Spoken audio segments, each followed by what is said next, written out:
ବୃତ୍ରାସୁର ଇନ୍ଦ୍ରଙ୍କର ଜ୍ଞାନ ସମ୍ଭୂତ ନାନାବିଧ ତତ୍ତ୍ୱ କଥା କହି ପୁନରାୟ ଅସ୍ତ୍ର ଧାରଣ କରିବାକୁ ପ୍ରବର୍ତ୍ତାଇଛି। ଗୋଟିଏ ବାହୁ ଛିନ୍ନ, ତଥାପି ସେ ଇନ୍ଦ୍ରକୁ ସଂହାର କରିବାକୁ ଯଥାଶକ୍ତି ଚେଷ୍ଟା କରୁଛି। ତାହାର ଉଦ୍ୟମ ଦେଖି ଇନ୍ଦ୍ରଙ୍କର ଚୈତନ୍ୟ ଉଦୟ ହୋଇଛି। ସେ ବୃତ୍ରର ଭକ୍ତିକୁ ପ୍ରଶଂସା କରିଛନ୍ତି। ପରସ୍ପର ଧର୍ମ ବୁଦ୍ଧିରେ କଥାବାର୍ତ୍ତା କରି ପୁଣି ଘୋର ଯୁଦ୍ଧ କରିଛନ୍ତି। ବୃତ୍ରାସୁରର ଆଉ ଗୋଟିଏ ବାହୁ ଛିନ୍ନ ହୋଇଛି। ସେ ଏବେ ମୁଖ ବ୍ୟାଦାନ କରି ଇନ୍ଦ୍ରଙ୍କୁ ଗ୍ରାସ କରୁଛି। ଶୁକ ଉବାଚ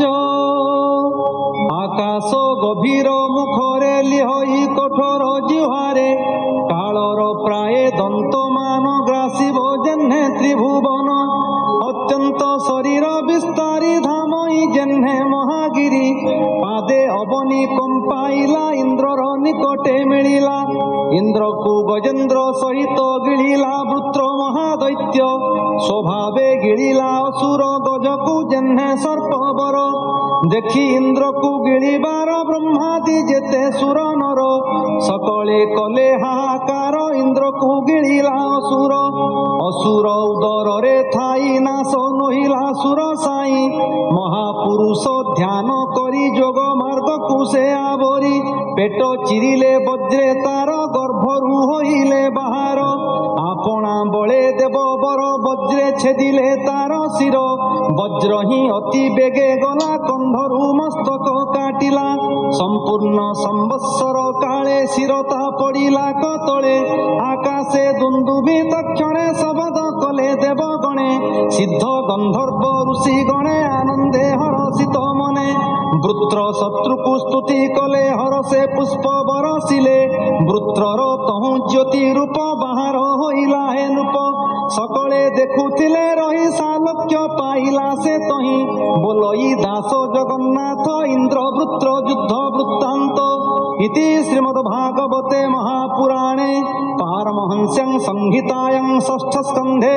ବୃତ୍ରବଧୋ ନାମ ଦ୍ୱାଦଶୋऽଧ୍ୟାୟଃ। ଶୁକ ଉବାଚ ବୃତ୍ର ହୋଇଲା ଯହୁ ହତ ଶୁଣି ହରଷ ତ୍ରିଜଗତ ଯେତେ ଏ ଦିଗ ପାଳ ଗଣ ନିଶ୍ଚିନ୍ତ ହୋଇଲେ ତକ୍ଷଣ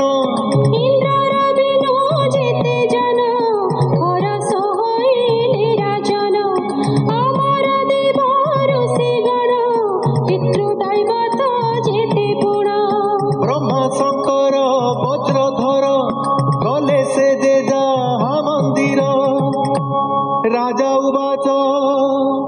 भोमुनि हुओ सावधान एहा शुणिबा तुम मन किंपा हरस देव गणे इंद्र विषाद कि कारणे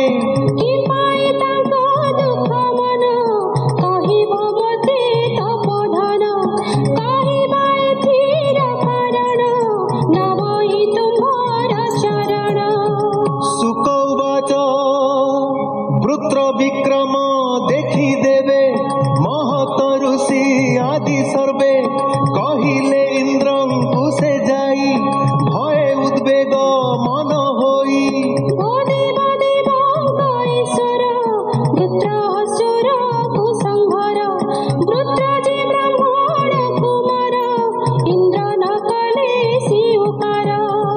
इंद्र उवाच जेबे मारिली विश्वरूप घेनिली ब्रह्म हत्या पाप भूजल स्थिरी द्रुम माने पाप घेनिले विद्य माने एबे पुत्रकु विनाशिबी केमन्ते पापु निस्तरिबी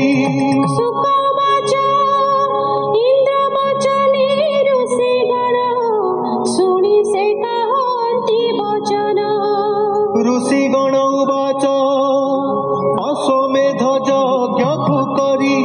हे पापनाशी भूत हरि महापुरुष आत्मा पर अखिल जगत ईश्वर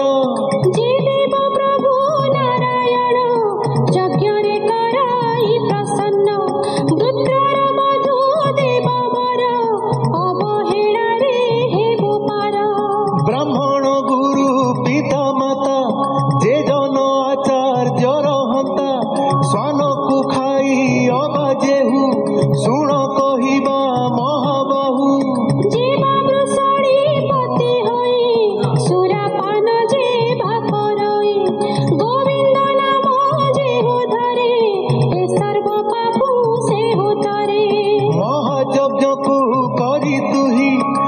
ଭାବିବୁ ପ୍ରଭୁ ଭାବଗ୍ରାହୀ ତାଙ୍କ ପ୍ରସନ୍ନେ ଦେବ ବର ଦୂରିତ କେତେ କମାତର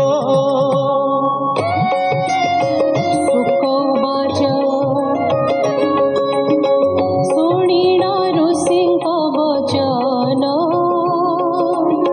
ଶତ୍ରୁ ମାଇଲେ ମଘବାନ ତକ୍ଷଣେ ବ୍ରହ୍ମ ହତ୍ୟା ଗଲା ଇନ୍ଦ୍ରଦେବଙ୍କୁ ଆଶ୍ରେ କଲା ତାହାଙ୍କୁ ଦେଖି ଦୁଃଖ ପାଇ ଦେବେନ୍ଦ୍ର ଗଲା ତ ପଳାଇ ଚଣ୍ଡାଳୀ ରୂପକୁ ଧଇଲା ଇନ୍ଦ୍ରର ପଛେ ଗୋଡ଼ାଇଲା ବୃଦ୍ଧା ରୂପକୁ ଧରି ସେହି ଯକ୍ଷ୍ମା ରୋଗରେ ଗ୍ରସ୍ତ ହୋଇ ଶୋଣିତ ପ୍ରାୟ ବସ୍ତ୍ର ତାର ବିବର୍ଣ୍ଣ କେଶ ମସ୍ତକର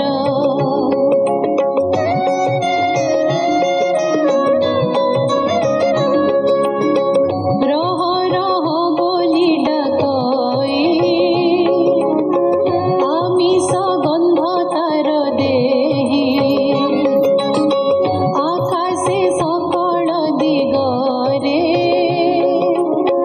ଇନ୍ଦ୍ର ପଳାନ୍ତି କରତରେ ଉତ୍ତର ଦିଗକୁ ସେ ଗଲେ ମାନସରୋବରେ ଲୁଚିଲେ ପୁଷ୍ପର ନାଳେ ଦେବ ବର ଚଞ୍ଚଳ